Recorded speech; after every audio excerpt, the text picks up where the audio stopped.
The next speaker we have is Halima Ibrahim, a sophomore at the Islamic School of Rhode Island. She's a youth representative for the Women's March of Rhode Island as well. Please welcome her.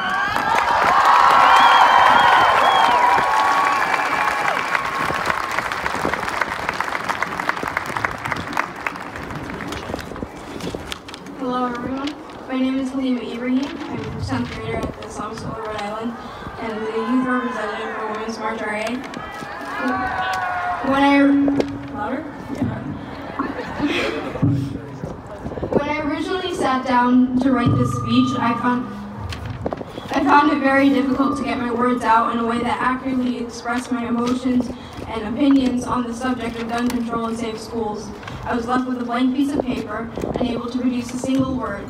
My hand itched to write, and my brain kept quiet. So I decided to do the thing I usually do when I'm deeply angry or passionate about a subject. I write a poem.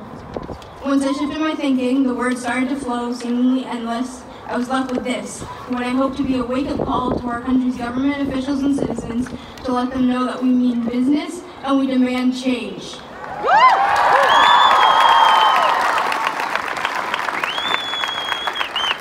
You know the saying, when life gives you lemons, make lemonade? Well, when life gives you mass shootings, make stronger gun laws.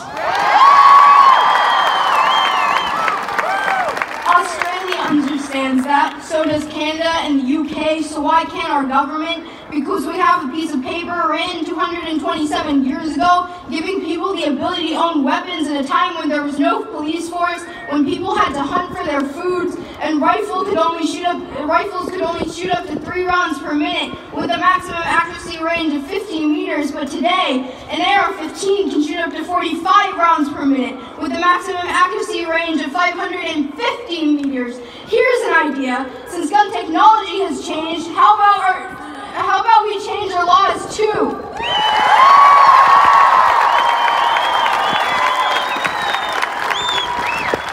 Our parents did not have to worry about school shootings when they were kids. There were no lockdown drills. Instead, they duck and cover under their desk preparing for the event of an atomic bomb. Both of these drills have one thing in common. They do not fully prepare students for the actual horrors of the event, but name one tragedy in the U.S. that involved an atomic bomb. Instead, there has been 21 mass shootings in 2018 alone, 3 months in, when there should be none. Students shouldn't have to fear for their lives, especially in school, the place that we're told if we don't go, we won't succeed, that we won't have a good life, that we won't amount to anything. Kids spend more of their times in school than at their own homes, so why is it so hard for you to keep us safe? More guns will do nothing to help.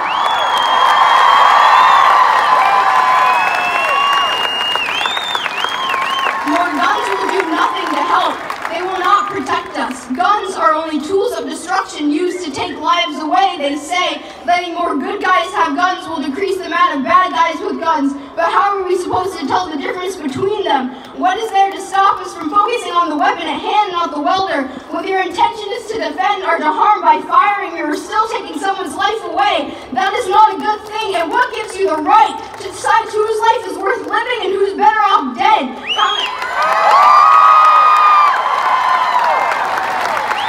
How many kids of color have been killed just walking down the street just because some white guy felt threatened? How many parents have lost their children? How many have watched their friends and family die? How many more will die? Fighting fire with fire will only cause more fire. To allow more guns is to allow more deaths. Wake up!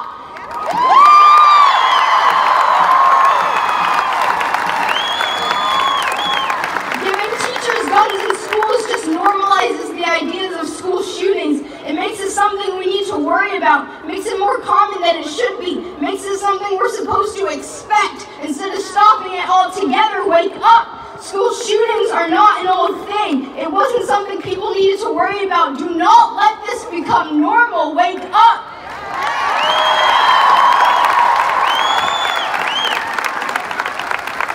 How many children need to die at the barrel of a gun for the NRA to realize that they are the problem, that they have blood on their hands? Wake up! Trump says we need better mental health care services, and yes, I agree, but do not blame this tragedy on mental health, because if the shooter was Black, Latino, and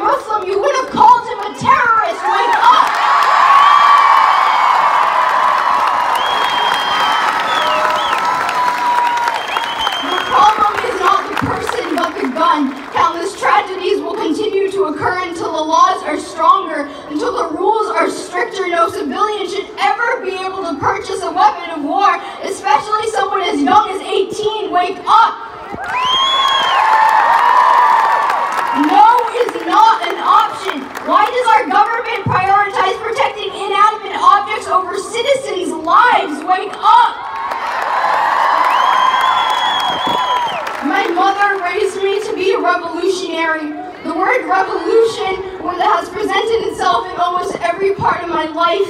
I am proud and sometimes ashamed to call myself a daughter of the Revolutionary War. I was still in a stroller when I went to my first protest. I witnessed firsthand the citizens of Egypt take to the streets in an attempt to fight political injustice in 2011, causing the country to almost go war-torn. Tanks patrolling the streets, gunshots being heard outside our windows, military and police attacking protesters. If you were to tell me 7 years ago that I would even be taking part in this movement, this revolution, this children's crusade, I would have told you were crazy, because little 9-year-old me didn't think it was possible to get over PTSD with each new shooting. I know that on the 4th of July, there's going to be a new group of kids hiding in their rooms with pillows over their ears and tears streaming down their faces because the fireworks will sound a lot more like gunshots than they do of freedom. Wake up!